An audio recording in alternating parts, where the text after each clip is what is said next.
کیا نماز میں بسم اللہ پڑھنا واجب ہے؟ کیا بسم اللہ الرحمن الرحیم نماز کی پہلی رکعت میں پڑھی جائے گی یا ہر رکعت میں پڑھنا وہ لازم ہے؟ بھائی لازم کسی رکعت میں بھی نہیں ہے، سنت ہے، بہتر ہے جب پہلی رکعت میں آپ اللہ اکبر کہہ کے نیت باندھتے ہیں تو ثنا پڑھیں، ثنا کے بعد اعوذ باللہ من الشیطان الرجیم، پھر بسم اللہ الرحمن الرحیم، پھر سورہ فاتحہ پڑھیں۔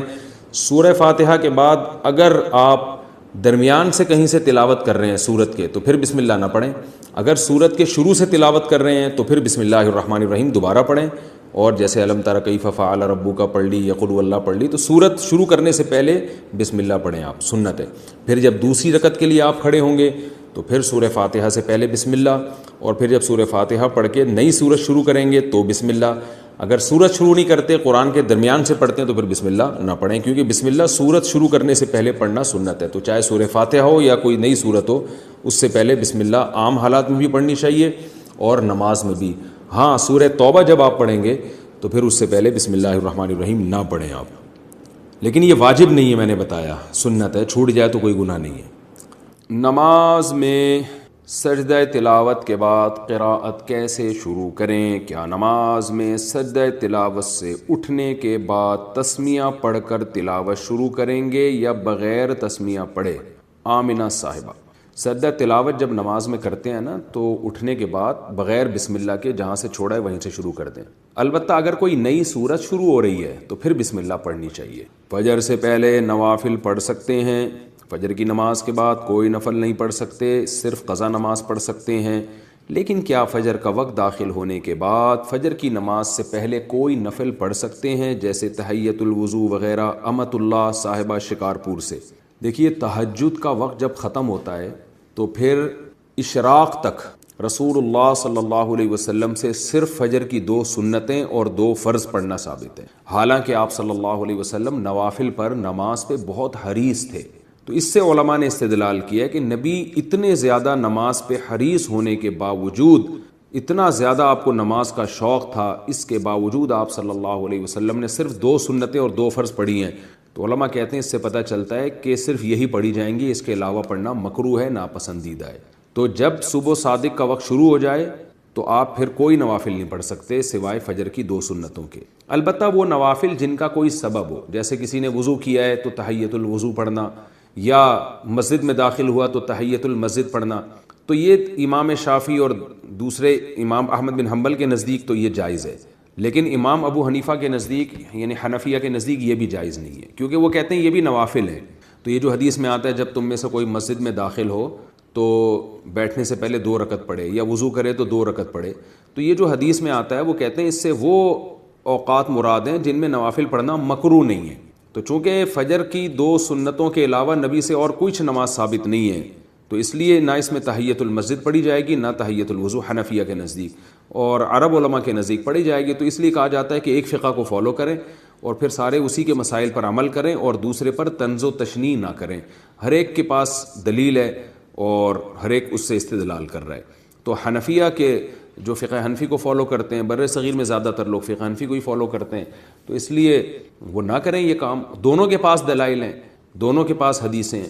تو البتہ نبی سے بہرحال صراحتاً یہ ثابت نہیں ہے کہ آپ صلی اللہ علیہ وسلم نے صبح صادق کے بعد تحیۃ الوضو پڑھی ہو یا تحیۃ المسجد پڑھی ہو، آپ نے کبھی، آپ سے صرف 2 رکعت سنت موقدہ پڑھنا ثابت ہے۔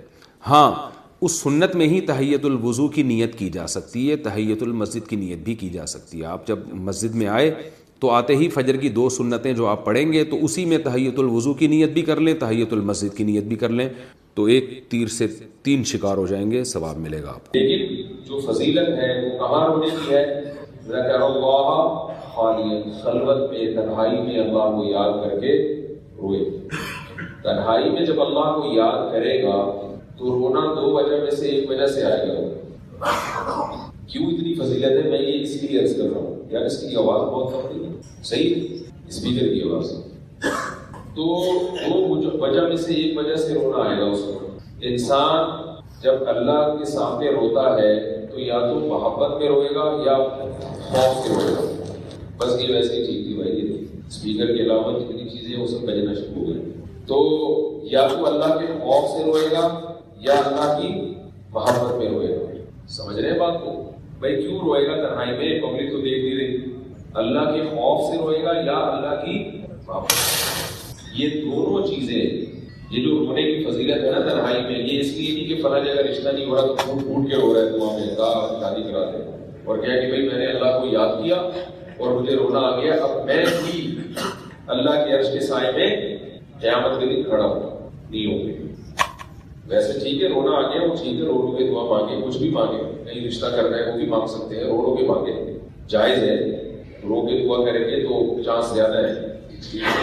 لیکن یہ جو حدیث میں رونے کی فضیلت ہے، یہ اس قسم کی دعاؤں میں رونے کی نہیں، رونا ایسی دعا میں بھی رونا آ جائے تو کوئی پابندی نہیں ہے، لیکن فضیلت کی کون سے رونے کی ہے یہ میں عرض کر رہا ہوں کہ تنہائی میں اللہ کو یاد کیا، دعا میں یا نماز میں یا ویسے ہی ذکر کر رہا ہے، تو اس میں جو رونا آئے گا وہ رونا دو میں سے ایک وجہ سے ہوگا، یا تو اللہ کی محبت میں یا اللہ کے خوف۔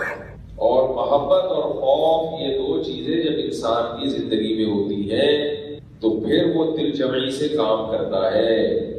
اگر آپ کسی ہدف کو حاصل کرنا چاہتے ہیں تو اگر اس ہدف کو حاصل کرنے کی چاہت ہے، یعنی محبت ہے، حقیقی معنوں میں آپ کے دل میں اس کی چاہت ہے، تو آپ بھرپور کوشش کرو گے۔ اور اگر کسی چیز سے بچنا چاہتے ہو تو اگر آپ کے دل میں اس کا خوف ہے تو اس سے بچنے کی بھی بھرپور کوشش کرو گے۔ دیکھو ہماری جو سارے دن کی ایکٹیویٹیز ہے نا وہ محبت اور خوف کے گرد گھوم رہی ہے۔ جو کچھ بھی ہو رہا ہے ہم کر رہے ہیں نا، یا تو کسی کی محبت میں کر رہے ہیں یا کسی کے خوف سے کر رہے ہیں۔ یہ دو چیزیں اگر ہم اپنی زندگی سے نکال دیں تو انسان مردار بے جان اپنے گھر میں پڑا رہے۔ تبھی جو ذہنی معذور ہوتے ہیں وہ پڑے رہتے ہیں گھر میں، نہ انہیں کسی چیز سے محبت ہے نہ کسی چیز کا ان کو خوف ہے۔ صبح صبح جو اٹھ کے آفس جاتے ہیں، محبت بھی ہے خوف بھی ہے۔ محبت کس سے؟ باس سے، پیسوں سے، روکڑا ملے گا، مہینے کے بعد کیا ملے گی؟ تنخواہ ملے گی۔ اور اصل میں پیسوں سے نہیں ہے، بلکہ پیسوں سے جو چیزیں حاصل ہوتی ہیں ان سے۔ پیٹ بھرنا چاہتے ہیں، روٹی کس سے آئے گی؟ پیسوں سے آئے گی۔ اور سواری اچھی چاہتے ہیں تاکہ تھوڑی عزت بھی ہو اور سکون سے سفر بھی کر سکیں، وہ پیسوں سے آتی ہے کہ نہیں آتی؟ تو اس لیے پیسہ جو ہے اس سے محبت ہے انسان کو۔ اور خوف بھی ہے کہ اگر نہیں گئے جاب سے نکال دیا جائے گا، دوبارہ روزگار تلاش کرنا مشکل، کھانے پینے کے لالے پڑ جائیں گے، تو یہ محبت ہے یا خوف ہے؟ خوف ہے نا، یہ خوف زدہ ہوتا ہے انسان، یار یہ نہ ہو جائے، بہت ناراض نہ ہو جائے، کیسے بھاگے جا رہے ہوتے ہیں۔ دکاندار دکان پہ بیٹھتے ہیں پیسوں کی لالچ میں اور بے روزگاری کے خوف سے۔ جہاں بھی آپ دیکھیں کوئی نہ کوئی کام ہو رہا ہے تو یا تو لالچ میں یا خوف میں ہو رہا ہے۔ اگر ہم کسی ہدف میں لالچ اور خوف نکال دیں تو پھر اس کے حصول کی جو کوشش ہے اس میں جان نہیں رہتی۔ سمجھ رہے؟ اس کی مثال ایسے ہے جیسے آپ کو کسی نے کہا کہ وہ فلاں جگہ گہری کھائی ہے، اس میں غار ہے، اس غار میں جناب ایک سونے کا پٹکا دفن ہے، کسی نے آپ کو بتایا، تو آپ کو فوراً دماغ میں خیال آئے گا کہ وہ پٹکا حاصل کرنے کے لیے میں چلوں۔ آپ کوشش کرو گے، پلان بناؤ گے، بھائی کیسے، اور کوشش کرو گے آپ کے علاوہ کسی اور کو پتا نہ چلے۔ جیسے ہمارے دوست تھے وزیرستان سے ادھر آئے ہوئے تھے، پٹھان تھے، وہ بیچارہ دیہاتی گنوار سیدھا سادہ، اس کے موبائل میں میسج آ گیا کہ بے نظیر انکم کے تحت آپ کے 25,000 روپے نکلے ہیں، آپ وصول کر رہے ہیں اور یہ نمبر پہ وہ کریں گے۔ اب وہ اپنا واقعہ کچھ سنا رہے ہیں، کہہ رہے میں نے ادھر ادھر دیکھا، کوئی دیکھ تو نہیں رہا، کہہ رہے ایسا نہ ہو کہ پتہ چل جائے تو پھر لوگ سے ادھار مانگیں گے، 25 فری میں ملے تو 5 ہم کو دے دو۔ اب وہ بیچارہ گنوار دیہاتی آدمی، اس کو راستوں کا نہیں پتا، کراچی کا زیادہ تفصیل نہیں پتا، وہ چپکے سے جناب دائیں بائیں دیکھ رہا ہے کسی کو، لوگوں سے ایڈریس بھی اس سے نہیں پوچھا جا رہا، اردو بھی صحیح نہیں آتی، پتہ نہیں کس طرح سے وہ موبائل جہاں سے نمبر تھا وہ زوم کا نمبر تھا تو زوم کی آفس پہنچا، کس طرح سے بیچارہ بھاگتا لوگوں کے، نہ بسوں کا پتا اس کو، نہ زیادہ رکشے کا پتا، خیر پہنچ کے وہاں جا کے بول رہا ہے کہ 25,000 روپے دے دے، انہوں نے کہا بدلی گلی سے نکلو ہے۔ تو جب اس کو شرمندگی ملے کہ کچھ ملے گی، پھر آ کے بتا رہے ہیں، تو انسان کو اچانک، جب بیچارہ نیک آدمی تھا وہ تو ساتھی میں اس کے ساتھ ایسا ہو گیا، تو انسان کو جب ایک دم لالچ ہوتی ہے تو وہ کیا چاہتا ہے، کسی کو پتا نہ چلے۔ اللہ یدخلن الیوم علیکم مسکین، قرآن میں ایک باغ والوں کا واقعہ اللہ نے نقل کیا ہے کہ وہ باغ بہت پھل پھول رہا تھا، جب پھل دینے کا وقت آیا تو اس کا مالک اللہ کو نہیں مانتا تھا، آخرت کا منکر تھا، تو اپنے دوست سے گپ شپ لگاتے ہوئے جا رہا ہے کہ کسی مسکین کو پتہ نہ چلے کہ آج فصل اترنے کا وقت ہے، یہ غریب لوگ کشکول لے کے آ جائیں گے، کسی کو پتہ نہ چلے، ایسی باتیں کرتا ہوا جا رہا ہے۔ جب وہاں پہنچا تو پتہ چلا کہ پورا باغ سفر چٹ ہو گیا، اللہ کی طرف سے کوئی طوفان آیا تھا، باغ ختم ہو گیا۔ تو آپ کو پتہ چل گیا کہ کوئی سونے کا مٹکا رکھا ہوا ہے کسی غار میں چھپا ہوا، اور اس میں سکے کیا ہیں؟ سونے کے۔ آپ کیسے کوشش کرو گے؟ جیسے جیسے اس مٹکے کے قریب پہنچ رہے ہوں گے دل کی دھڑکنیں تیز ہو رہی ہے، ٹک ٹک ٹک ٹک کی آواز آ رہی ہے، پسینہ نکلے گا، اس کی پرواہ نہیں کرو گے، بولے گا کوئی بات نہیں، وزن گر رہا ہے، ہر کلو میٹر پہ آپ کا وزن پیدل چل چل کے گر رہا ہے، کوئی بات نہیں، کیلے کے مل شیک پیلوں کا بعد میں وزن بڑھ جائے، پراٹھے والوں کا وزن کا مسئلہ نہیں، کولیسٹرول کو چھوڑو یار، جب ایک دفعہ پیسہ آ گیا، اپنا جم ہوگا، اپنا جم، اپنے ڈاکٹر ہوں گے، پیسہ تو آنے دو، لوگ کہہ رہے ہیں تمہاری توند نکلتی جا رہی ہے، تم صحت کے تو توند کو رکھو ایک طرف، کچھ نہیں ہوتا، مٹکا مٹکا، مطلب سارا دن کیا ہوگا کہ یار اس ہونے کو پتہ نہ چلے کسی کو۔ مشورہ بھی ایسے لوگ ہیں کہ یار اس غار میں اس طرف کو میں جانا چاہتا ہوں، اصل میں ویسے ہی میں ایک سیاح ہوں، مجھے پکنک کا شوق ہے، تو کتنی محنت کرو گے، کتنی اس میں پھر جن چڑے مجھ سے بھی نہیں ڈرو گے، ہاں کسی عامل کو بھی نہیں بتاؤ گے کہ یہ بھی نام کا حصہ مانگنے آ رہے ہیں، نہ جن سے ڈرو گے نہ بھوت سے ڈرو گے، راتوں کو قبرستان میں سونے کی عادت ڈالو گے، پہلے تین دن تک یار اندھیرے میں اکیلے وقت گزارنے کی عادت ڈالو، کیونکہ جنگل ہے، اتنی دور جانا ہے، تو کیسی دل کی دھڑکنیں تیز ہوں گی، اور جیسے جیسے ہدف قریب آ رہا ہوگا ایسے مجھے اب آپ قریب پہنچے، 1 کلومیٹر کا فاصلہ رہ گیا، تو پتہ یہ چلا آپ کو کوئی خواب آیا یا کوئی فون آیا کہ بھائی ڈاؤٹ ہے کہ یہ سونے کا ہے یا ویسے ہی تانبے کے سکے کو پتہ نہیں ہے، کنفرم ہو سکتا ہے ویسے ہی کوئی جعلی بھی ہو سکتا ہے، اور یہ بھی ہو سکتا ہے کہ نہ ہو، پٹکے میں کچھ بھی نہ ہو۔ اب آپ کی اسپیڈ کیا ہو جائے گی؟ سلو ہو جائے گی۔ اب آپ کہو گے یار تھوڑا سا صحت کا بھی خیال کرنا چاہیے، کیا خیال؟ ساری صلاحیتیں پٹکے کے پیچھے برباد کر لو، کچھ نہ نکلے تو کیا ہوگا؟ تھوڑی دیر میں آپ کو کال آئی کہ بھائی 25% امکان ہے کہ کوئی سونے کا مٹکا ہے، 75% امکان ہے کہ یہ خبر فیک بھی ہو سکتی ہے، جھوٹی خبر بھی ہو سکتی ہے۔ اب آپ کی اسپیڈ اور کیا ہو جائے گی؟ یار لوگ پڑھاتے ہوئے سوچ رہے ہوگا یار چلو ٹرائی کر کے دیکھتے ہیں، اگر نکل آ جائے پھر اطلاع آئے گی 5% چانس ہے، اب وہ جوش رہے گا یار اب آ گئے تو چلو یار ٹرائی کر کے دیکھ لیتے ہیں، لیکن نقصان بھی ہے اس میں، تو اب آپ کمپیئر کرو گے کہ بھائی میں یہاں جانے میں ہلاکت کا خطرہ تو نہیں ہے، صحت کوئی زیادہ خراب تو نہیں ہو جائے گی، 5% میں اتنا رسک کیوں؟ پھر اطلاع آئے گی 1% چانس ہے، ممکن ہے آپ راستے سے واپس ہی ہو جاؤ، یار چھوڑو وہاں پتنی کوئی جم چڑا ہے گھومنا بیٹھے ہوئے، کوئی صاف نہ ہو، کوئی دیکھ لے بندہ میں جاؤں اور نتیجہ کچھ بھی نہ نکلے، وہ جوش جذبہ نہیں رہے گا۔ پھر اطلاع آئے گی 0.5% چانس ہے، جیسے جیسے چانس کم ہوگا اسی حساب سے آپ کی جو ہے نا جذبات کیا ہو جائیں گے۔ دیکھو ایک سونے کے مٹکے کے لیے انسان دن اور رات ایک کر سکتا ہے، اللہ ہمیں جو لالچ دے رہا ہے کہ تم نماز پڑھو، تم داڑھی رکھو، عورت کو اللہ کہہ رہا ہے تم پردہ کرو، والدین کی اطاعت کرو، حرام سے بچو، حج فرض ہے تو ادا کر لو، نیو ایئر نہ مناؤ، نیو ایئر آج 31 دسمبر ہے 2017 کی، ابھی دیکھو دم دمادم شروع ہو جائے گا تھوڑی دیر میں، ابھی سے ہی شروع ہو گیا، تو یہ سارے ڈرامے بازیاں نہیں کرو، اس پر دلائل کیا ہے میں اس میں نہیں جاتا کہ نیو ایئر بنانا کیوں غلط ہے، تو یہ سارے کام مت کرو، جائز تفریحات ہیں اللہ نے رکھی ہے اس ٹھیک ہے کرتے رہو، حلال بھی تو بہت ہے، تو پھر مزید اعلیٰ درجات حاصل کرنے کے لیے نفلی روزے بھی رکھو، والصائمون، اللہ نے قرآن میں اہل جنت کی علامات کیا بتائی ہیں، التائبون توبہ کرتے ہیں اگر گناہ ہو جائے، العابدون عبادت کرتے ہیں، التائبون العابدون الحامدون اللہ کی حمد و ثنا کرتے ہیں، تسبیح بہت پڑھتے ہیں۔ آج کل تسبیح کے بجائے لوگوں کی زبان پہ گالیاں آ گئی، نوجوان نسل کو دیکھو بات پہ فحش گالی، بات پہ فحش گالی، کوئی گالی کی بات بھی نہیں ہوتی تو بھی کیا کہاں سے کلام کی ابتدا ہوتی ہے، اتنی گندی اتنی فحش گالیاں زبان پہ جاری ہوتی اور اس کو کمال سمجھتے ہیں۔ تو اللہ کیا فرماتے ہیں، الحامدون حمد و ثنا کرتے ہیں اللہ کی، سبحان، عرب میں ایک بڑی اچھی عادت ہے، تعجب کی بات ہو تو سبحان اللہ کہتے ہیں، جھگڑا ہو تو شریف پڑھنا شروع کر دیتے ہیں، لا الہ الا اللہ، تم اللہ الہ الا اللہ پکڑ پیسے نکل جا سکتے، ٹھیک ہے نا، لا الہ الا اللہ، ہمارے یہاں کوئی سی گالی نکالیں گے نکل جا سکتے۔ تو الحامدون السائحون روزے رکھتے ہیں، پیر اور جمعرات کا روزہ رکھنا سنت ہے، ایام بیس کے روزے رکھنا سنت ہے. آج کھانے پینے کو تو سنت بنا لیا، کھانے کے بعد میٹھا بھی سنت، پھر یہ بھی سنت، پھر وہ بھی سنت، اور پھر وہ والا شریف اور پھر فلانے شریف کا سنت. کھاتا ہی رہتا ہے، ہر وقت کھاتا رہتا ہے. کھانا کھانا کہاں سنت ہے بھائی؟ روزے رکھنا سنت ہے، کھانا کھانا تو ضرورت ہے. آپ صلی اللہ علیہ وسلم نے فرمایا بدترین برتن بھرنے کے لحاظ سے انسان کا معدہ ہے. اللہ کو کوئی برتن بھرا ہوا اتنا برا نہیں لگتا جتنا بھرا ہوا پیٹ اللہ کو برا لگتا ہے. ٹھوستے رہتے ہیں ٹھوستے رہتے ہیں ٹھوستے رہتے ہیں، جب یہاں تک پہنچ جائے تو کہتے ہیں کیونکہ میٹھا کھانا بھی سنت ہے. ہوتا ہے کھانے کے لیے کولڈ ڈرنک کے 2-4 گھونٹ لیے، اس سے تھوڑی سی تہ بیٹھ گئی، اب کیا کر رہے ہیں؟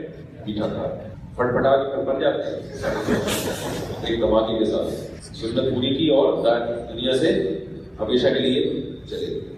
روزے رکھے بھی دیکھیں سردیوں میں کتنا اچھا روزہ. حدیث میں آتا ہے سردیوں کا روزہ ایسے ہے جیسے بغیر جنگ کے مال غنیمت. محنت نہیں ہے، روزے کا ثواب مکمل مل جائے. عادت ڈالیں، شروع میں مشکلات ہوں گی، 2-4 دن تک بڑی ٹینشن ہوگی، یار وہ مزہ نہیں آ رہا. 2-4 دن بعد عادت پڑے گی تو انشاءاللہ اس میں مزہ آنا شروع ہوگا. ہلکے کیونکہ سردیوں کے روزے سے صحت بہت ٹائٹ ہو جاتی ہے. تجربہ کریں، صبح سحری کھائیں، سوئیں نہیں، پھر اس کے بعد سونا ہو تو 9-10 بجے سو جائیں، فوراً فجر کے بعد کھا کے سوئیں گے تو وہ نقصان جیسے خراب ہوتی ہے. اس کے بعد جناب دن بھر کام کریں، ایسا اسٹیمنا، چند دن پریشانی ہوگی لیکن ایسا زبردست اسٹیمنا ہو جائے گا بغیر کھائے کام کرنے کا. حقیقت بتا رہا ہوں آپ کو. پھر افطاری کے وقت کھجوریں کھائیں. کھجور بھی لوگ زیادہ نہیں کھاتے، پتہ نہیں کیا ہو گیا پبلک کو، سمجھ میں نہیں آتی. اتنی اچھی خوراک ہے، اس میں بھی اتنا سا ایک لے کے سنت پوری کی، پھر وہ آ جائیں گے اپنے اسی فضول چیزوں پر. کھجور کھا کے پیٹ بھرے، اس سے بڑی زبردست چیز ہے. سموسے بھی کھا لیں، پکوڑے بھی کھا لیں، روزہ رکھے، بدپریزی بھی کوئی خاص نقصان نہیں دیتی. لیکن آپ کو چند دنوں میں اتنا اچھا فیل ہونا شروع ہو جائے گا، آنکھیں روشن ہو جائیں گی، آپ کے چہرے پہ رونق پیدا ہو جائے گی، ہر ایسا ہٹو بچوں والا حساب کتاب ہو جائے گا. اور آپ کو اندازہ ہوگا کہ جتنا ہم صبح شام پھوڑتے ہیں اتنا ہماری صحت کے لیے ضروری. بولو بھائی، ہم نے ایسے لوگ دیکھے ہیں کہ روزہ رکھ کے صبح سوئمنگ کر رہے ہیں، تھوڑا احتیاط سے کرتے ہیں تاکہ منہ میں پانی نہ جائے. میں نہیں کر رہا لیکن ایسے لوگ دیکھے ہیں. صبح روزہ رکھ کے سوئمنگ کرتے ہیں، سارا دن کلاس لیتے ہیں، پڑھاتے ہیں، دوپہر تھوڑی دیر آرام کیا، پھر شام تک چلتے ہیں. اپنے آپ کو محنت اور مشقت کا عادی بنائیں گے تو جسم عادی بنے گا. اپنے آپ کو آرام کا، کھانے پینے اور پھوڑنے پھاڑنے کا عادی بنا دیا ہر وقت تو یہی زندگی گزرے گی اور اس میں سکون نہیں ہے. وہ ٹائم مینجمنٹ ورکشاپ ایک دفعہ میں نے کرائی تھی تو اس میں ٹائم رکھنے والے بڑی اچھی مثال دیتے ہیں. وہ سچی کی مثال ہے، ٹھیک ہے. تو وہ میں آپ کو ایک مثال دیتا ہوں. یہ بیان کا موضوع نیا بھائی نا مجھے اس کو پکڑ کے رکھنے جو اصل بات لے کے چلا ہوں. تو وہ جو ہے نا، یہ یہاں سے بات چلی تھی کہ اللہ نے اہل جنت کی علامات بیان کی ہے. تو جنت جو ہے نا وہ سونے کا مٹکا کی وہ ویلیو نہیں جو جنت میں جو کچھ ملے گا. یہ پھر یہاں سے لے کے آگے چل رہا ہے میں نے اس بات پر، ورنہ وہ واقعات میں وہ اصل بات ہی رہ جاتی ہے. وہ ایک بشیر صاحب تھے، بشیر صاحب، یہ سچا واقعہ ہے. انہیں کہیں سے آفر آئی کہ کمپنی کے آپ کو مینیجر بنا رہے ہیں. تو بشیر صاحب کے والد نے اپنے بیٹے کو تانا دیا کہ تو اپنے منہ پہ تو قابو رکھ نہیں سکتا، کمپنی کا مینیجر بنے گا اور لوگوں کو قابو میں لے گا. تو اس لیے کہ ان کا منہ کیا تھا، بہت بڑا، کھا کھا کے نا پورے گول ہو گئے تھے. منہ بھی ایسے گول ہو گیا تھا اور توند بھی، اور اتنا موٹا چشمہ لگ گیا تھا. ان کے اچھے خاصے ماشاءاللہ ہیلدی تھے. یہ بات خوب یاد رکھیں کہ ہر موٹا آدمی ضروری نہیں ہے کہ زیادہ کھانے سے موٹا ہوا ہو. میں بڑے بڑے علماء کو، اہل اللہ کو جانتا ہوں، اللہ والے ہیں جن کی خوراک بہت کم ہے مگر جسم بہت بھاری ہے. یہ صحابہ کے دور میں بھی تھا، تابعین میں بھی تھا. امام محمد ابن حسن امام ابو حنیفہ کے شاگرد، کم خوراک تھی مگر بہت زیادہ وزنی تھے، بھاری جسم کے. میں نے اپنے پاس مشائخ کو بھی دیکھا ہے. ایک بڑے عالم ہیں، میں نام نہیں لوں گا ان کا، انہوں نے مجھے بتایا کہ میں صرف ایک ٹائم کھانا کھاتا ہوں. اتنے موٹے ہیں وہ، بالکل گول، اور ہے مولوی، کھاتے صرف ایک ٹائم ہے. کہتے ہیں پھر بھی لوگ مجھے دیکھ کے کیا کہتے ہیں کہ مولوی کیا کرتا ہے، کھاتا ہے. حالانکہ نیک آدمی ہے، متقی آدمی ہے، ایک ٹائم کھاتا ہے، وہ بھی تھوڑا. تو اس لیے کسی کا جسم بھاری دیکھو تو اس سے بدگمان ہونا جائز نہیں. یہ اللہ کی طرف سے دیکھو، کسی کو اللہ نے ایسا بنا دیا کسی کو، لیکن اپنی کھا کے موٹا ہونا اس کو شریعت میں پسند. اپنی حماقتوں سے اگر کوئی موٹا ہوا ہے اس پہ بڑی وعیدیں ہیں. آپ صلی اللہ علیہ وسلم نے فرمایا قریب ایسا زمانہ آنے والا ہے بدترین جس میں لوگ موٹے ہوں گے کھانے کی وجہ سے، اور جھوٹے ہوں گے اور موٹے ہوں گے. اس لیے کھانے کی وجہ سے اگر ادھر بھی کھا لو ادھر بھی کھا لو، پھر حلال حرام کی پرواہ کیے بغیر بس رشوت لے لی، یہاں سے ادھر کو سن لیا، وہ والا موٹا ہے، یہ والا صحیح نہیں ہوگا. باقی تو اللہ نے ہر ایک کا اسٹرکچر بنایا، باڈی بنائی. ایک صاحب ہے وہ ایک جم کے میں انسٹرکٹر تھے، تو ایک صاحب آئے، ایک نوجوان آیا میرے سامنے، کہنے لگا کہ میں اپنی باڈی بنانا چاہتا ہوں. انہوں نے کہا یہ نہیں بن سکتی. وہ بیچارے ان کی باڈی کا شیپ اس قسم کا تھا کہ انہوں نے کہا یار اس میں جتنی محنت کرو گے یہ وہ لک نہیں آئے گا اس کا. تو آپ جاؤ ویسے ہی پیٹ اٹھا لیا کرو تاکہ صحت اچھی ہو جائے. لیکن آپ مقابلہ جیتنے کے لیے اگر کھڑے ہونا چاہتے ہو تو یہ جو ہے اس کے لیے یہ باڈی اس کو قدرت کی طرف سے، جیسے اللہ نے کسی کو ذہین بنا دیا کسی کو بیوقوف بنا دیا. اب جو بیوقوف فطرتاً پیدائشی بیوقوف ہے وہ جتنے مرضی بادام کھا لے وہ ذہین نہیں ہو سکتا، اور جو پیدائشی ذہین ہے وہ بادام نہ بھی کھائے تو کیا ہوتا ہے؟ ذہین ہوتا ہے. کچھ چیزیں تو ہے کہ خوراک سے کور ہو جاتی ہیں، کچھ چیزیں بہت گفٹڈ ہوتی ہیں. ذہانت، حافظے کا تیز ہونا، خوبصورت ہونا، بصورت ہونا، یہ ساری چیزیں خدا کی طرف سے ہیں. تو اپنی طرف سے اگر اس کو گڑبڑ کرو گے تو حساب دینا پڑے گا. جو اللہ کی طرف سے وہ اللہ کی طرف سے. اور ہر بھاری جسم والا آدمی بیمار بھی نہیں ہوتا، یہ بھی ذہن میں رکھو. ہر بھاری جسم والا بیمار نہیں ہوتا. بعض لوگوں کے اسٹرکچر ایسے ہوتا ہے، میں نے ایسے 100 سال کی عمر کے لوگ دیکھے ہیں، بہت بھاری برکم تھے مگر 100 سال جیتے ہیں. ڈاکٹر تو کہتے ہیں نا موٹا آدمی زیادہ نہیں زندہ رہ سکتے اگر ان کی صحت اچھی ہے. وہ اسٹرکچر ہی اسی قسم کا ہے. تو لیکن کھانے کی وجہ سے اگر موٹا ہو رہا ہے نا تو یہ شریعت میں پسندیدہ نہیں ہے. تو وہ بشیر تھے، ان سے کسی نے کہا کہ تم اپنے منہ پہ تو قابو رکھ نہیں سکتے، وہ کھاتے تھے ہر وقت پھوڑ رہے بالکل. کیا ہو گئے تھے وہ لوگ ایسے برقرار رکھے جو نا. تو ان کو یہ بات دل پہ لگ گئی. تو انہوں نے کہا آئندہ سے میں اپنے منہ پہ انشاءاللہ کام کروں گا. چھوڑ دیے پراٹھے اور یہ سب فضول چیزیں، نشے وشے کی کیفیت چھوڑ دی، چائے، سگریٹ، تمباکو، پان، اور ایکسرسائز شروع کی اور بہت کنٹرول کیا کھانے پر. نیچرل میٹھا کھایا، یہ چینی وینی کر دی. ورزش بھی کی، جم کی، سوئمنگ کی، جاگنگ کی، نماز روزہ بھی، ساری چیزیں.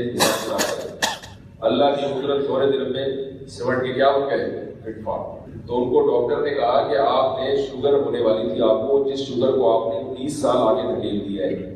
اب آپ کو 20 سال تک شوگر کا کوئی امکان، حالانکہ شوگر بس حملہ کرنے والی تھی. اور چشمہ اتر گیا، چشمہ لگا ہوا تھا. ڈاکٹر تو کہتے ہیں کہ چشمہ ایک دفعہ لگ جائے تو اترتا نہیں ہے، یہ مشاہدے کے خلاف ہے. بعض لوگوں کے چشمہ بھی اتر جاتا ہے. تو میں کیا کہہ رہا تھا، نہیں یہ بات کہاں سے آئی؟ ہاں میں یہ کر رہا تھا کہ دیکھو اس نے اپنے اوپر قابو کیا نا تو وہ زندگی اچھی ہونا شروع ہو گئی. فٹ فاٹ زندگی، سونے جاگنے کے اوقات. تو اس زندگی میں زیادہ مزہ تھا یا وہ جو پہلی والی زندگی تھی بشیر بھائی کی وہ زیادہ اچھی تھی؟ تھوڑی دیر کی تو مزہ تھا اس میں، رکھا ہوا ہے تو پھوڑو. اس کے بعد کیا ہوگا؟ ٹینشن ہی ہوگی. جب بھی جسم میں چربی بڑھتی ہے سب سے پہلے آپ کا دماغ خراب ہوتا ہے. دماغ میں سوچنے سمجھنے کی صلاحیت ختم، ذہن کی جو فریشنس ہے وہ ختم ہو جاتی ہے. آپ خوش رہ ہی نہیں سکتے، ہر وقت سست سے. ادھر پڑے گا تو گاڑی میں کسی طرح نہیں بیٹھتا ہے ساتھ. آپ نے دیکھا ہوگا بیٹھنے ادھر اڑ جاتی ہے. بیٹھا وہ مطالعہ کرتا ہے تو ٹیڑھا میڑھا اسٹڈی کرتے ہیں نا یہ لوگ، ٹیڑھے میڑھے بیٹھے. ان سے سیدھا کھڑا نہیں ہوا جاتا، ان سے سیدھا بیٹھا نہیں جاتا. یہ زندگی ہے کوئی؟ ہمارے جو شیخ تھے نا 78 سال کی عمر میں نے کبھی ایک ٹانگ پہ کھڑے بھی نہیں دیکھا ہوں. ایک ٹانگ پہ سہارا بوجھ دے. آپ نے دیکھا ہوگا لوگ جب کھڑے ہوتے ہیں پہلے یہ تھوڑا سا بوجھ ایک ٹانگ پہ ہوتا ہے، جب ادھر تھکے تو تھوڑا سا بوجھ دوسری ٹانگ پہ. حضرت جب بھی کھڑے ہوتے تھے بالکل اسٹریٹ، کسی سے بات کر رہے ہیں بالکل سیدھے کھڑے ہو گئے. بیٹھتے تھے بیان کے لیے 1-2 گھنٹہ ایسے کمر بالکل سیدھی ہوتی. اور جب دروازہ کھولتے تھے تو ایسے کر کے نہیں کھولتے، کہتے تھے یہ بیماروں کا طریقہ ہے گیٹ کھولنے کا. ہمیشہ ہاتھ نیچے رکھا اور ایسے کر کے گیٹ کھولا. اور کہتے تھے کیوں گیٹ کھولنے میں نقصان کیا ہے؟ پھر نمبر لگاتے تھے. ذہن بہت تیز چلتا تھا نا. فرمایا نمبر 1 یہ کہ آپ اپنا کمزور ہونا ثابت کر رہے ہو دنیا کے سامنے. اپنی کمزوری دنیا کو بتا رہے ہو کہ میں اتنا بڑا ہو گیا ہوں کہ میں ایسے نہیں کھول سکتا، میں یوں ہی کر کے کھولوں. حالانکہ دروازہ ایسے نہیں کھل جاتا. دوسرا نقصان یہ ہوگا کہ دیوار پہ ہاتھ لگ کے وہ جگہ کیا ہو جائے گی؟ گندی ہو جائے گی، جس کا کوئی صفائی کا طریقہ. کیونکہ آپ اس کو واش کریں گے تو کلر اکھڑے گا وہاں سے، پھر کلر لگائیں گے تو پھر نشان پڑ جائے گا، پھر پورا کمرہ ہی کلر ہوگا. تو ذہن انسان کا فریش ہوتا ہے روزہ رکھنے سے. روزہ بہت بڑی عبادت ہے اور صحت کی بہت بڑی اس میں ضمانت ہے. تو میں اس کر رہا ہوں، کچھ لوگ ایسے جو خواہشات کے غلام بن کے خوش رہنا چاہتے ہیں اور کچھ ایسے جو خواہشات کی مخالفت کر کے خوش رہنا چاہتے ہیں. تو اگر آپ اپنے جسم کو مشقت کا عادی بناؤ گے تو بڑی ہنسی خوشی زندگی آپ کی گزرے گی. اور اگر آرام طلب بنا دیا تو کھاتا رہوں، اس سے بھوکا نہیں رہا جاتا، اس سے پیاس برداشت نہیں ہوتی، تو اس میں وقتی طور پر تو بڑی لذت ہے، مگر اس سے زندگی کا سکون بولو بھائی حرام ہوتا ہے۔ آج یونیورسٹی کے طلبہ آئے تھے نا جامعہ، میں نے ان سے کہا کہ فجر سے پہلے جوگنگ کیا کرو، دیکھو سارا دن بہت ہنسی خوشی اچھا گزرے گا سارا دن، یہ بہت مشکل کام ہے۔ تو سردیوں میں روزہ رکھیں، گرمیوں میں بھی رکھیں، سردیوں میں آسان ہے، ابھی عادت ڈالنے کے لیے پڑ جائے گی، جب تک تکلیف ہوگی پہلے دن روزہ ہوگا نا تو مجھے فتوائیں دیں گے کیا مصیبت میں جا رہی ہے، نہ روزہ ہے، نہ پان ہے، نہ چائے ہے، نہ پاس ہے، کام پہ دل نہیں لگے گا۔ تو آپ اس سے یہ سمجھیں گے کہ یار اس سے مجھے کیا ہو رہا ہے، نقصان ہے، لیکن ہمت کر لیں، تھوڑا سا صبر کریں، چند دن عادت ڈالیں، کسی کام کی عادت ڈالی جاتی ہے کرتی ہے تو اتنے اچھے ہو جائے۔ پھر میں افطاری کی بات کر رہا تھا، افطاری کا بریک کریں، آلتو فالتو چیزوں سے آہستہ آہستہ آپ دیکھیں چند کھجورے کھائیں گے آپ سیدھے کھڑے ہو جائیں گے ایسے فٹ فاٹ۔ اب جب آپ سیدھے ہو گئے اور آپ کو محسوس ہوا کہ مجھے جو انرجی چاہیے تھی مل گئی ہے تو ہاتھ دھوتے ہیں۔ ہم یہ کرتے ہیں چونکہ میرا سارا دن کا روزہ تھا، چونکہ آج میں نے صبح ناشتہ بھی نہیں کیا اور آج میں نے دوپہر کھانا بھی چونکہ نہیں کھایا، لہذا اب میں جائیدادیں کھا جاؤں گا، ٹھیک ہے؟ اب تو جو چیز سامنے آئے گی کھا جاؤں، دسترخوان کھا جاؤں گا، میں سارے پکوڑے میں ہی کھاؤں گا، ساری روٹیاں میں ہی کھاؤں گا، پوری پلیٹ میں کھاؤں گا۔ چلو شروع میں کھا لیں آپ، میں اتنا نہیں آپ کو کہہ رہا ٹینشن میں، لیکن آپ ہاتھ روکنا سیکھو یار۔ یہ دنیا سے بے رغبتی کھانے پینے میں ضروری ہے۔ ہمارے نبی صلی اللہ علیہ وسلم کھانے پینے میں بہت قناعت کی ہے، چند نوالے آپ اتنی حدیث ہے کہ انسان جو ہے نا اس کے لیے چند نوالے کافی ہیں، اتنی اچھی صحت رہے گی۔ جب آپ نے کھا لیا آپ کو احساس ہوا کہ مجھے ویکنیس ہو رہی تھی، شوگر لیول لو ہو جاتا ہے نا، ویکنیس ہو رہی تھی وہ ختم ہو گئی، اٹھے نماز کے لیے چلے، بلکہ نماز کے بعد افطاری کریں آپ، آج کل تو ٹائم نہیں ہوتا اتنا، تو نماز کے بعد افطاری کی ایسے کھایا۔ پھر جب آپ کہیں گے یار جب مجھے دوبارہ ایسی کمزوری ہوتی ہے کھا لیں، پابندی تھوڑی ہے۔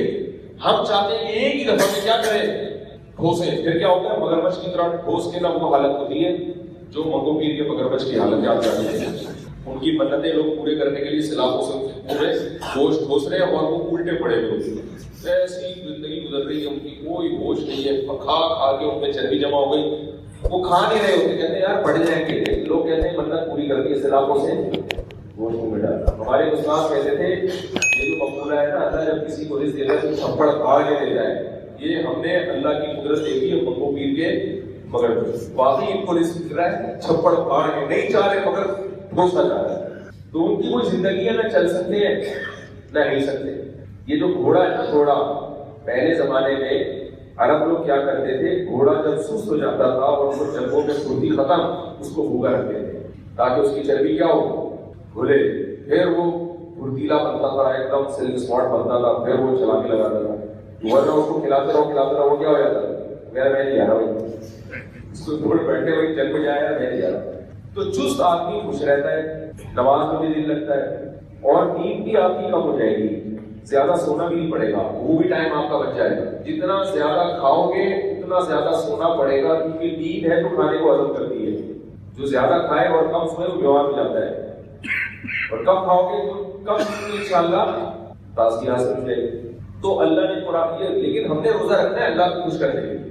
اگر کسی کی سمجھ میں یہ تقریر نہ آئے کہ نہیں روزے میں تو میں کمزور، کوئی بات نہیں یار، اللہ خوش ہو جائے گا، تھوڑا سا کمزور ہو جائے تو کیا جا رہا ہے، اور کوئی بھی کمزور نہیں ہوتا، مغرب سے لے کے فجر تک کھانے کا بڑا ٹائم ہے آپ کے پاس، اور مزہ آئے گا کھانے کا بھی کیا ہے انشاءاللہ۔ سردیوں کے روزے تو بڑے مزے کی چیز ہے، تو پیر اور جمعرات کا رکھ لیں، ایام الخمیس کا رکھ لیں، بلکہ ہمت کر کے شروع میں 10 دن تو رکھ ہی لیں تاکہ عادت تو ڈلے نا، ورنہ ہر پیر کو اتنی ٹینشن ہوگی یار کون روزہ رکھے، تو ہمت کر کے 10 دن کیا کریں، دیر بار 4:30۔ یہاں جو خواتین بیان سن رہی ہیں یا فیس بک پہ یا آپ لوگ سن رہے ہیں یا فیس بک پہ، وہ ہمت کر لیں، کل سے 10 دن کے روزے کی نیت کر لو نا یار، کیا جا رہا ہے، ابھی جاؤ گھر میں بچوں کو بھی تھوڑا سا، جو بچے بالے ہیں یا تھوڑا قریب گرو ہیں ان کو بھی بولے بیٹا کل سے 10 دن کا روزہ، نہیں رکھے تو زبردستی نہ کریں ان کے اوپر، تو بیگم کو بھی بولے بیگم 10 دن کا روزہ، ٹھیک ہے نا، رکھتے اگر وہ رکھ لیتی ہے نہیں رکھے تو آپ رکھ لیں، تو 10 دن کی کیا ہوگا عادت ہو جائے گی، ورنہ صرف پیر اور جمعرات کو جو ہے نا خیال رکھنا بڑا مشکل ہے، جو کام مشکل لگتا ہے ایک دفعہ کر لو۔ ایک صاحب مجھے کہتے تھے میرا نماز میں دل نہیں لگتا بالکل، میں نے کہا کھڑے کو 100 رکعتیں پڑھ لو، ایک دفعہ ہمت کر کے 100 رکعتیں پڑھ لو، انہوں نے کہا اتنا دل لگ رہا ہے اس کے پاس، جس کام کا دل نہ کرے وہ کام ہمت کر کے ایک مرتبہ کر لو، ایسی کی تیسی۔ جوان آدمی کو تو چیلنج قبول کرنے کا مزہ آتا ہے، چیلنج اپنے آپ کو بھی دیا کرو نا بھائی۔ ایک نوجوان لڑکا تھا، بدنظری کی عادت تھی، تو تو میرے کئی بیان سنے، اس نے کہا کہ میں نے اپنے آپ کو چیلنج کیا کہ 40 دن تک ایک دفعہ بدنظری کر کے دکھا دے. اپنے آپ کو کہہ رہا ہے، دیکھ کے بھی بڑا چیلنج ہے، اپنے آپ کو چیلنج کیا. وہ کہہ رہا ہے الحمدللہ 40 دن تک بدنظری نہیں ہو. جب 40 دن نہ ہو تو پھر بدنظری کی عادت کافی حد تک بولو بھائی چھوٹ جائے. انسان کو پاکیزہ رہنے کے لیے مزہ آنا شروع ہوتا ہے. یار چھوڑو کیا ہے، دماغ بھی گندا اور جناب لباس بھی خراب رہتا ہے ایسے لوگ. تو ہمت کر کے کر لیں. کوئی ایسا نہیں ہے پولیس لے کے آپ کے گھر پہنچیں گے، آپ کو ڈر لگ رہا ہے نیت کرتے ہوئے کہ یار ہم نے نیت کر لی، میں بھی نیت کر رہا ہوں لیکن کوئی پتہ نہیں ہے میں بھی نہ رکھوں، یہاں پولیس لے کے میرے گھر پہنچ جائے کہ آپ نے بولا. تو نیت ہے نا، کوئی ہم کوئی ایگریمنٹ تھوڑی کر رہے ہیں آپ سے. میں بھی نیت کر لیتا ہوں، آپ بھی نیت کر لیں. 10 دن کا روزہ رکھیں گے، کیا خیال ہے؟ اس لیے یہ 10 دنوں کی کوئی فضیلت ہے، اس لیے کہ تاکہ ہم روزے کا اپنے آپ کو عادی بنا لیں، بھوکا پیاسا رہ کے کام کرنے کا بھی عادی بنا لیں. اور پھر ایسا روزہ نہیں رکھنا کہ روزہ رکھے تو صبح سحری کے بعد سوئے، شام 4 بجے اٹھ کے ظہر کی نماز پڑھیں، پھر اور خراب نہیں ہو جائے گی. تو روزہ رکھے اپنی ساری کام کرنے ہیں، وہ کوئی کسی کام سے اوائڈ نہیں کرنا. ہاں چند دنوں تک تکلیف کی وجہ سے تھوڑا سا کام میں کمی آ جائے تو وہ برداشت کریں، پھر انشاءاللہ جب عادت ہو جائے گی نا تو آپ کو روزے رکھنے میں انشاءاللہ مزہ آنا شروع ہوگا. ایسے ایسے ہمارے بزرگ بھی گزرے، ساری زندگی روزے رکھے انہوں نے. صاحب ہدایت برہان الدین برجنانی رحمہ اللہ تعالیٰ 13 سال مسلسل روزہ رکھا ہے، 13 سال. اور ایسے صحابہ بھی ہیں پوری زندگی روزہ رکھتے رہے. اور ٹھیک ہے ہمیں بھی رکھنا چاہیے، ایسے ہماری صحت اس قابل نہیں ہے. لیکن آپ صلی اللہ علیہ وسلم نے کیا فرمایا؟ سب سے بہترین روزہ صوم داؤد ہے، ایک دن ناغا ایک دن روزہ. اس طرح کیونکہ اس میں بہت تکلیف ہوتی ہے. روزہ جب کنٹینیو رکھتے ہیں نا عادت پڑ جاتی ہے. اب ایک دن روزہ رکھا عادت لگنے لگی تو اگلے دن ناغا کر لیا، پھر روزہ رکھا پھر ناغا کر لیا، تو عادت نہیں پڑتی. اور ہر دفعہ روزہ رکھنے میں بڑی ٹینشن ہوتی ہے. تو اس ٹینشن سے بھی جسم کو فائدہ ہوتا ہے کہ آپ کی جو قوت ارادی ہے وہ کیا ہو جاتی ہے؟ مضبوط. جس کام کا ارادہ کرو گے ہم اس کام کو کر گزرو گے. بھائی کل ہے تو ہے، دل چاہے نہ چاہے. تو یہ بھی ہے صوبے کا، اگر کسی میں ہمت ہو تو یہ کر لیں. تو اللہ نے ہمیں بتایا کہ میں تمہیں سونے کا مٹکا دوں گا، اس کے لیے تمہیں کچھ کام کرنے پڑیں گے، یہ منزل طے کرنی پڑے گی. سب سے پہلے التائبون، گناہ ہو جائے تو سچی اور پکی توبہ. الحامدون، اللہ کی حمد و ثنا سے ذکر اذکار کرنا ہے. السائحون، العابدون، عبادت کرنی ہے. اور السائحون، روزے رکھنے ہیں. التائبون، العابدون، الحامدون، السائحون، الراکعون، الساجدون، رکوع اور سجدہ کرنا ہے. نماز بھی پڑھنی ہے، خاص طور پہ تہجد کی نماز ہے، کم از کم فرض نمازی کی پابندی ہو جائے. الراکعون، الساجدون، الآمرون بالمعروف والناہون عن المنکر. کہیں غلط بات نظر آئے تو اس کی اصلاح کی کوشش کریں. معاشرے میں جو بھی اصلاحی پروگرام ہوتے ہیں کسی بھی حوالے سے آپ اپنا حصہ اس میں ضرور ڈالیں گے، چاہے آپ کو اس پہ کوئی معاوضہ نہ بھی ملے. سمجھ رہے ہیں کہ نہیں سمجھ رہے؟ کسی بھی طرح سے معاشرے کی جتنی آپ میں استطاعت ہے، اپنی استطاعت سے بڑھ کر جائز نہیں ہے. جا کر جتنی آپ کے اندر استطاعت ہے اس استطاعت کے بقدر آپ نے معاشرے میں برائیوں کو ختم کرنے کی کوشش کرنا ہے اور نیکیوں کو فروغ دینے کی کوشش کرنا ہے. اور فرمایا والحافظون لحدود اللہ، یہ تمام کام اللہ کی حدود میں رہتے ہوئے کرنے، اخبل طریقے سے نہیں کرنے، اپنے طریقے سے نہیں کرنے. جی میرا حساب کتاب سے ایسا ہوتا ہے کہ آپ کریں تو شریعت نے بتایا ہے وہ حدود کے اندر رہتے ہیں. اب ابا کو گریبان سے پکڑ کے نماز کی تشریف کے لے کر آتا ہے کہ الامرون بالمعروف، نیکی کا حکم دیتا ہوں. یہ اللہ کی حدود سے کیا ہو جائے گا؟ تجاوز ہو جائے گا. جس طرح اللہ اس کے رسول نے بتایا ہے علماء سے پوچھ کے اس طرح سے کرنا ہے. تو ایسے یہ اللہ نے فرمایا یہ اسی راستے کو اللہ نے کیا فرمایا؟ وما ادراک ما العقبہ، یہ ہے جنت کی گھاٹی. جیسے سونے کا مٹکا کہیں رکھا ہوا ہو نا تو گھاٹیوں میں ہوتا ہے نا، کہیں سنگلاف چٹانوں کو عبور کر کے جانا ہوتا ہے. تو اللہ نے ان اعمال کو کیا فرمایا؟ سنگلاف، چٹانے اور گھاٹیاں اور کھائیاں، یہ کراس کر کے تم نے کہاں پہنچنا ہے؟ اس سونے کے مٹکے کو حاصل کرنے کے لیے. اور وہ سونے کا مٹکا نہیں ہے، اس سے بہت زیادہ عظیم چیز ہے، وہ جنت ہے. وہ ایسی چیز ہے کہ اللہ کے رسول نے فرمایا بالا عین الرات، ایسا مزہ ہے اس میں کہ آج تک کسی آنکھ نے وہ لذت دیکھی. یہ نائٹ کلب کیا ہوگی، یہ موسیقی کی محفلیں کیا ہوگی، یہ ہیپی نیو ایئر کے نام سے جو کچھ دھوم دھماکہ ہے کچھ بھی نہیں ہے. یہ فرمایا بالا عین الرات، کسی آنکھ نے وہ منظر آج تک دیکھا نہیں ہے. ولا سمیعا کسی کان نے ایسی لذت کی چیزیں سنی نہیں ہیں، ولا قدر علی قلب بشر، اور اگر سوچنے کے لیے بیٹھ جائے نا کوئی شخص کہ یار اتنا مزہ ہوگا، پھر سوچے نہیں اس سے بھی زیادہ ہوگا، پھر سوچے نہیں اس سے بھی زیادہ ہوگا، تو اللہ فرماتے ہیں کہ جہاں تمہاری سوچ کی انتہا ہے نا، جنت اس سے بھی اوپر کی چیز ہے، کیونکہ اس کا خیال کسی بشر کے دل میں گزر ہی نہیں سکتا۔ اب لوگوں کو یہاں شیطان وسوسہ دل میں ڈالتا ہے کہ اتنی مزیدار جنت کیوں بنائی اللہ نے؟ بھائی وہ اللہ ہے، وہ اپنے حساب سے بنائے گا۔ میں اس کی ایک مثال دیتا ہوں کہ دیکھو ایک آدمی نے آپ نے دعوت کی، غریب آدمی اپنے حساب سے دعوت کرتا ہے اور سیٹھ کی دعوت اس کے حساب سے ہوتی ہے۔ داؤد ابراہیم سیٹھ نے آپ کی دعوت کی، اس کے بیٹے کا ولیمہ تھا، اس نے آپ کو بلایا، آپ چلے گئے، آپ غریب آدمی تھے لیکن کوئی تعلق تھا اس نے آپ کو غریب ہونے کے باوجود بھی دعوت دی تھی۔ اب آپ جب اس کے بیٹے کے ولیمے کی دعوت میں گئے ہو، دال چاول پکے ہوئے آپ کو غصہ آئے گا نہیں آئے گا؟ کیا خیال ہے بھائی؟ یار بولو نا یار، دال چاول بنا ہے کیا ہوتا ہے؟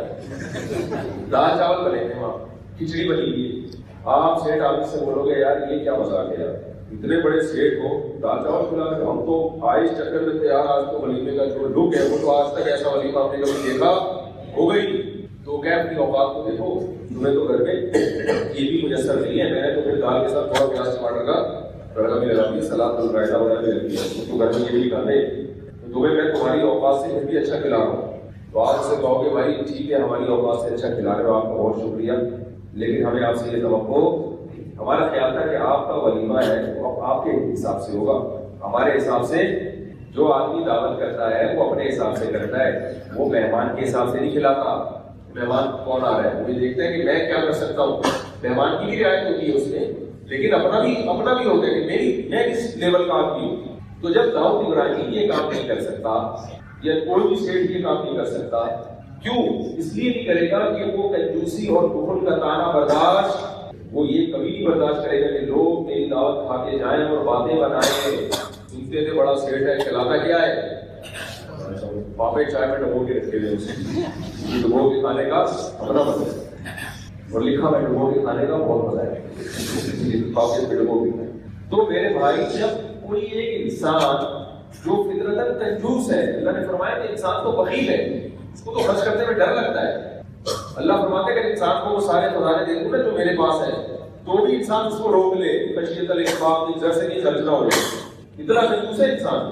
تو جب ایک کنجوس انسان وہ کنجوسی کا طعنہ برداشت نہیں کرتا، تو اللہ جو جواد اور کریم ہے اور اس نے جنت مہمان نوازی کے طور پہ سجائی ہے، اور اس کے لیے بھی ہر ایک کی کوئی انٹری نہیں ہے اس پہ، ان لوگوں کو ہے جو مجاہدے کر کے آئے اور قربانی دے کر آئے اور امتحان میں پاس ہو کر آئے، تو میرے بھائی پھر وہ جنت ہمارے تصورات سے یقیناً کئی گنا بڑھ کر ہے۔ اس میں قرآن نے جتنا بیان کیا وہ تو تفصیلات مثالیں ہیں، ہمیں سمجھانے کے لیے، وہ اصل نہیں ہے۔